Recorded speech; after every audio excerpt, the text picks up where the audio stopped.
Pak Kristal Tumanggor. Ya, selamat pagi. Maaf saya mengganggu waktunya Bapak sehubungan dengan tugas PPG yang saya laksanakan.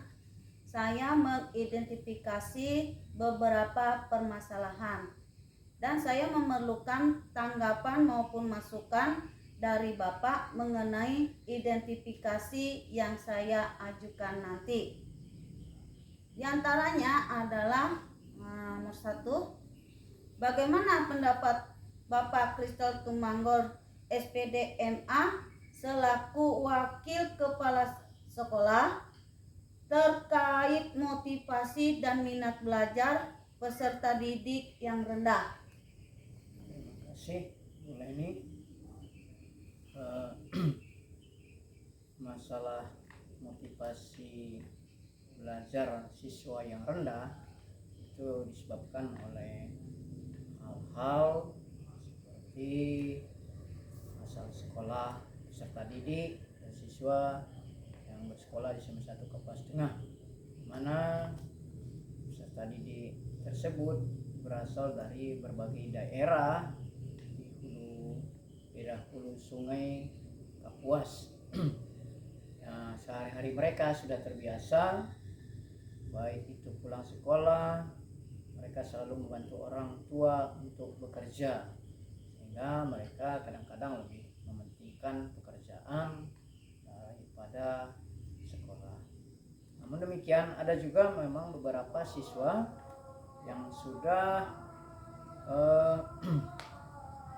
memang minat belajarnya sudah mulai meningkat ataupun memang mulai ada semangatnya, tetapi masih ada saja memang siswa-siswa yang lain yang masih belum meningkat. Demikian. Nomor 2, apa dampak dari motivasi dan minat belajar peserta didik yang rendah? Dampak dari motivasi siswa yang rendah, ya dampaknya terutama pada perolehan nanti capaian hasil belajarnya.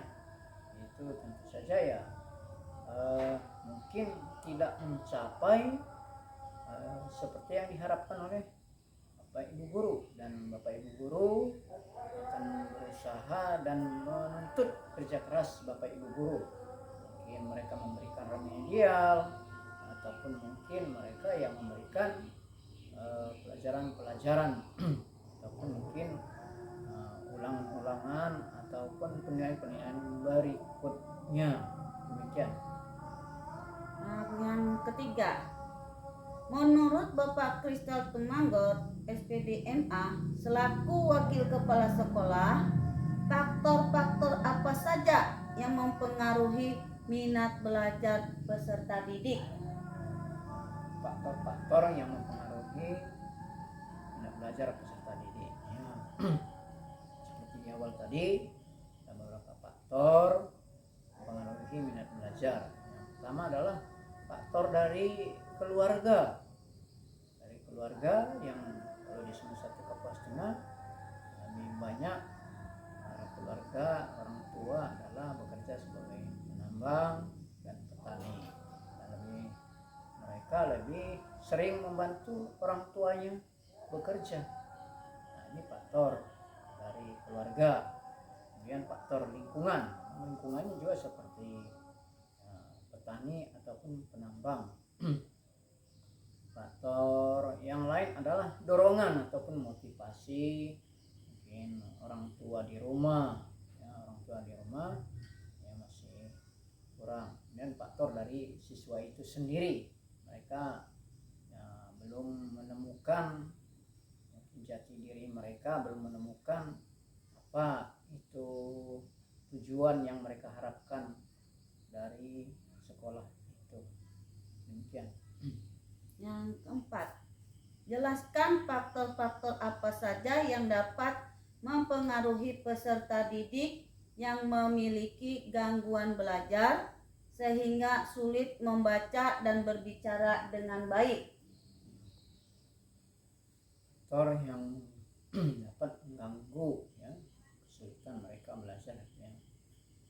siswa atau peserta didik itu dapat lancar membaca jika itu dibantu oleh orang tua ataupun orang lain di rumah. Jadi tidak hanya dapat diharapkan belajar itu dari sekolah saja. Ya, sepulang dari sekolah belajar, pulang ke rumah tetap didampingi ataupun dibimbing oleh orang tua ataupun keluarga, sehingga apapun itu nanti pelajarannya, apapun itu yang mereka ingin pelajari, bukan hanya membaca ataupun hal yang lain, misalnya berhitung juga, itu akan dapat tercapai. Ya, jadi dituntut di sini adalah perlunya kerjasama antara orang tua dan juga dari dalam diri anak itu sendiri dan juga sekolah. Demikian. Yang kelima, bagaimana pendapat Bapak Kristal Tumanggor, SPD MA, selaku Wakil Kepala Sekolah terkait kurangnya hubungan komunikasi antara guru dan orang tua peserta didik? Di SMA 1 Kapas Tengah, hubungan antara orang tua dengan guru itu sebenarnya bukan renggang, tetapi untuk mendatangkan ataupun kita untuk mengundang Bapak Ibu orang tua wali itu di sekolah hanya pada waktu-waktu tertentu saja, kegiatan-kegiatan, perayaan-perayaan, entah itu perayaan-perayaan keagamaan. Nah, ini dapat kita jadikan momen untuk bertatap muka dan juga bertukar pikiran dengan para orang tua wali murid. Nah, samping itu juga kalau ada siswa yang mengalami hambatan ataupun permasalahan atau pelanggaran tata tertib, ini juga ada panggilan-panggilan kepada orang tua. Nah, di sini kendalanya para orang tua atau wali itu lebih enggan untuk datang ke sekolah karena panggilan itu dianggap sebagai itu hukuman bagi mereka dan itu dianggap sebagai aib ataupun malu, sehingga mereka sering mengabaikan panggilan itu.